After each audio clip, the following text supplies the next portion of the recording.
Every year I tell myself, okay, yeah, this is the year tight ends are actually good. Okay, yeah, this is the year that we have about 15 of these guys that are interesting. Not this year, ladies and gentlemen. I'm not going to lie to you. I'm looking at this going, these guys are gross. I never want to draft them. I kind of have to, though. So I'll talk about our tight end strategy a lot in this video, not just the rankings. But yeah, starting off tier one, we're going to go with a Mr. Sam Laporta himself. Now, do I wish I was smart enough to have drafted Sam Laporta last season? Of course I do. Sam Laporta, best rookie tight end we pretty much have ever seen. I averaged 14 points per game, 5.1 receptions per game, 53 receiving yards per game, scores touchdowns at a crazy clip. Now Josh Reynolds is gone, so all of a sudden maybe Sam Laporta gets even more red zone work. And yeah, I'm going to be drafting Sam Laporta this year. I believe he was going at the end of round 3 in Underdog drafts when we started drafting on Underdog about 2 weeks ago. Now I've noticed Laporta is moving up to the end of the second round, the beginning of the third round. I think a lot of this has to do with how gross tight end is going to be later on in this list. And yeah, if you're drafting on Underdog and you don't want to have to get forced taking 3 of these bums at the end of your draft, at least I found myself a lot going, okay, yeah, beginning of round 3, all these wide receivers are about the same. Let me take Sam Laporta because I think Laporta can be very similar with his raw points at the end of the year with a lot of these receivers, such as like DJ Moore, Jalen Waddle, to be completely honest with you. So yeah, I mean, I whiffed on the Laporta bus last year. I wish I didn't. I wish I was smart enough, but I'll be chasing those points this year and I'll be drafting them this year. Now, going over to Kelsey. Didn't draft Kelsey last year because he was a 34-year-old tight end. I'm sitting there going, okay, probably don't want to be drafting a 34-year-old tight end round 1. You don't have to do that now. Travis Kelsey is going to be 35 this next season, but he's going to be going in round 4. And if you're looking at what Kelsey did, fine year, obviously one of the worst of his careers, but still phenomenal. Arguably the best tight end of all time. 66 receiving yards per game this past season, 6.2 receptions per game, about 15 points per game. Now, if you're looking at all 34-year-old tight ends to have a similar season to Travis Kelsey since the year 2000, according to the road of his screener, you have Antonio Gates, Tony Gonzalez, Shannon Sharp, Jason Witten, Wesley Walls. So obviously some great tight ends on this list, right? The next year, the best tight end was Antonio Gates in 2015, his age 35-year-old season. He averaged 13.5 points per game. Tony Gonzalez was the second best 35-year-old tight end here. He averaged 13.1 points per game. Shannon Sharp was third, who averaged about 12.5 points per game. So if we're realistic with Kelsey, we can say, yes, best quarterback in the league, best tight end arguably of all time. He's still going to be a very good real-life player, but the thing is, can Kelsey come out and see the same type of target volume? Can he be as efficient as he's been in years past? Probably not, right? So if I'm looking at Kelsey, should you draft him round 1? Hell no. Should you draft him round 2? Hell no. In Underdog drafts, like late round 3, early round 4, if we don't want to get suckered into having to take some of these tight ends later on, I will take Kelsey round 4 and just kind of figure it out. Because obviously we know this is someone that has a crap ton of upside and tight ends are gross. I mean, pretty much across the board this year. Andrews is a tight end that's going in round 5. So if you're in Underdog drafts, you will notice that Trey McBride is currently being drafted ahead of Mark Andrews. I'm going to go Andrews at 3. Now, yes, Andrews was injured last season. Andrews only played 10 games. Isaiah Likely, a tight end we'll talk about later on, looked pretty damn good in his absence. But if you are looking at Andrews, he averaged 13.5 points per game. He's had 4.5 receptions, 54.5 receiving yards. And if you're looking at tight ends that were similar to Mark Andrews' 28-year-old season, you had Antonio Gates, Greg Olsen, Dallas Clark, Evan Ingram. If you're looking at what these guys did their following year, I mean, Antonio Gates in 2009, 15.2 fantasy points per game. Greg Olsen, 13.8. Dallas Clark, 13.2. Evan Ingram, 13.2. So a very similar range to what you just had with Travis Kelsey, right? And Andrews is that younger option. A big thing also, if you're looking at the pass catchers that you had in Baltimore in comparison to the pass catchers in Kansas City, is they didn't really go out there and add anybody in Baltimore. They still only have Zay Flowers going to year 2. Yes, they had Tez Walker. Are you really scared of Tez Walker? I'm not. So I think Andrews, super safe spot. I mean, really the only way that I think you'd move him down to round 5, which is where he's getting drafted right now, is if you're worried about Isaiah Likely, which you'll see with these rankings. I'm not too worried about Likely.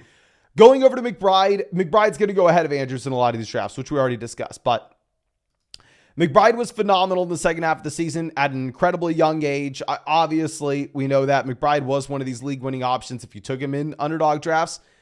My thing with McBride is if you're looking at the volume that he had in the second half of the year, I don't know how much of this has to do with McBride being like an elite level tight end versus McBride literally having nobody that he was going against in Arizona for target competition. Now that you have Marvin Harrison Jr. coming in, obviously different positions. I'm not saying Harrison's going to kill McBride's value. Clearly, I still have Trey McBride as like tight end 4, right? I'm not coming out here saying he's a bum, just explaining why I have Mark Andrews ranked ahead of him. I do think that Harrison will take a considerable amount of target competition. McBride, we've seen be very good over that limited sample, where we've seen Andrews be dominant over a larger sample, and Andrews is still young enough where I'm not super concerned about him being on the decline just yet, right? So even though in these underdog drafts, you're going to have to see McBride go in round 4 in the majority of them, I have found myself drafting more round 5 Mark Andrews than round 4 Trey McBride. And Dalton Kincaid, also someone I'm mixing in later on round 5. I didn't draft much Kincaid last year, just primarily because I don't think rookie tight ends the majority of the times are good bets, at least based off what we've seen historically. Last year, obviously, was not the case. I mean, Kincaid had a fine rookie season. It's not like he was a league winner, but he still averaged 9 points per game, right? He was an older rookie tight end. I mean, he played 24 years old last year. So if you're comparing him to other 24-year-old tight ends since year 2000, you had Jordan Reed in 2014, Jason Witt in 2006, Austin Hooper in 2018, Dalton Schultz in 2020, Zach Ertz in 2014. If you're looking at what these guys did the following year, you had Jordan Reed dominating 17.5 points per game, but the more likely outcomes like Dalton Schultz, 12 points per game, Austin Hooper, 14.5 points per game. If you're looking at how the situation has changed for Dalton Kincaid, however, situation looks great. I mean, now you're in a spot where, I don't know, you have no Stephon Diggs, you have no Gabe Davis. They bring in Keon Coleman, and while I think Keon Coleman's probably going to be good, it's not like Keon Coleman and Curtis Samuel are going to be as good as Stephon Diggs was with Gabe Davis. So, I don't know. I think Dalton Kincaid should see a considerable amount of target volume and one of the best offenses in the NFL this year. So, I will definitely take a decent amount of Dalton Kincaid in round 5, especially with how these guys are looking gross later on. I think we got Kincaid at the end of round 5 in our underdog draft that we did on Saturday night on the stream. And of course, we're streaming every single night, those underdog drafts at 9 p.m. If you don't know what Underdog is, it's a best ball draft platform. Best ball means there's no time commitment at all during the year. You're not submitting your starting lineup. You're not working waivers. It's automatically done for you with your starting lineup. So yeah, I mean, I love it. I won $150,000 on Underdog 2 years ago. We're drafting there every single night on the live stream. If you want to draft with us, you can find that link in the description, comment section. Code FLOCK will get you a 50% deposit bonus up to $250 on a new account. And yeah, you will also get a special NBA pick'em, something like Luka Doncic more than less than half a total point, whatever the NBA game is that you're watching for that night. And on top of that, you will be getting our 2024 fantasy football rankings.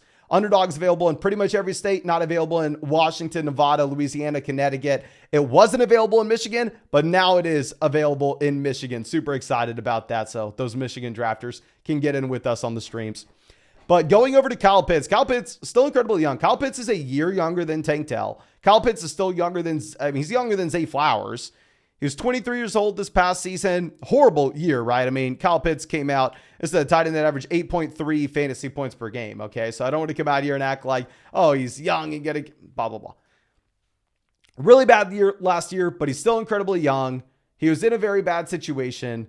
I mean, now you're at a spot where you can say, oh, okay, well, Kirk Cousins coming over probably makes it where we can be excited about the passing volume in this offense, where over the past 2 years, this has been a bottom 5 passing offense in the entire NFL. So yeah, I mean, it really depends on what you think of Kyle Pitts and his overall talent profile. Do you believe that this is a tight end that has been overdrafted for 2 straight seasons now because he's not a super talented player? Or do you believe that this is a tight end that's been overdrafted just primarily because the situation was bad and he was set up to fail? Because the situation will be much better this next season. I'm going over to our next guy. George Kittle obviously has been a lot better than Kyle Pitts, but now with George Kittle, we're looking at a couple different things. One, the fact that he was, very, very bad if you were looking at what he just did in the NFL playoffs, at least from a fantasy perspective.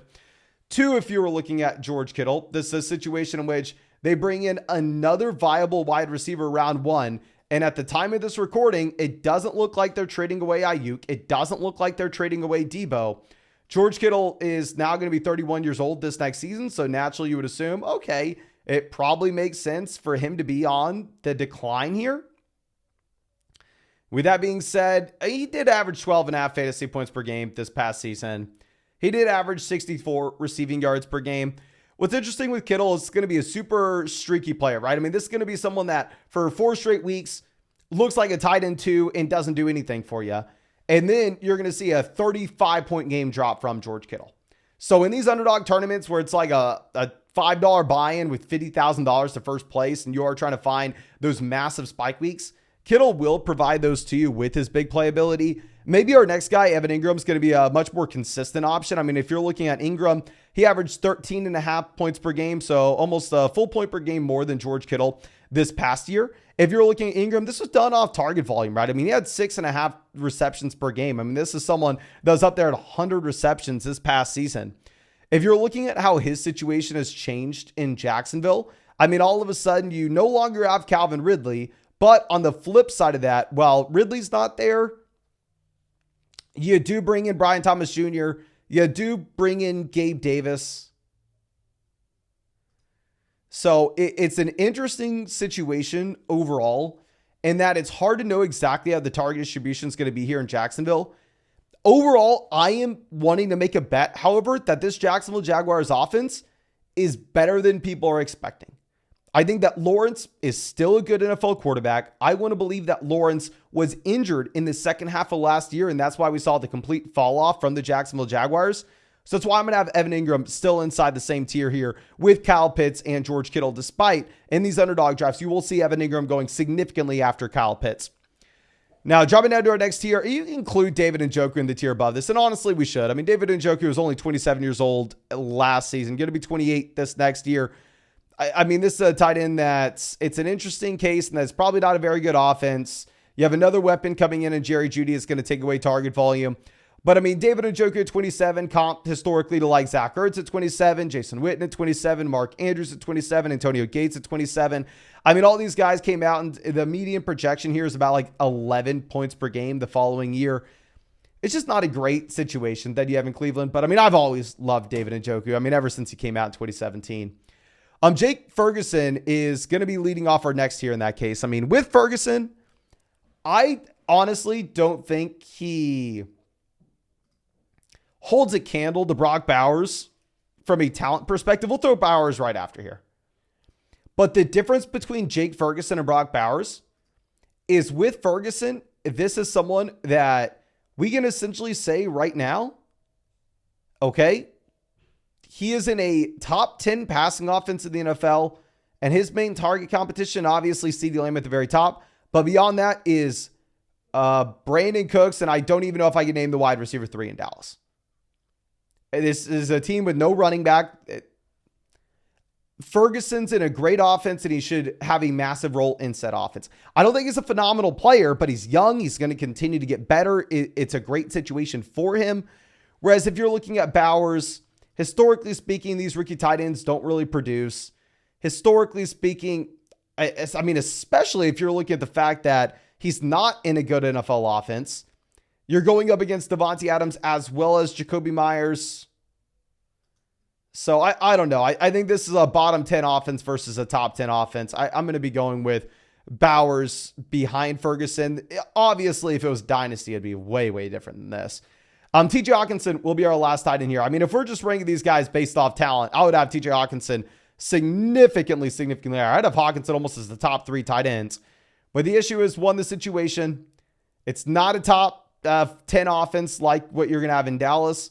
2, it's not like you don't have that much target competition. You have a ton of target competition with Justin Jefferson, Jordan Addison. And we don't know the availability of TJ Hawkinson coming off this injury.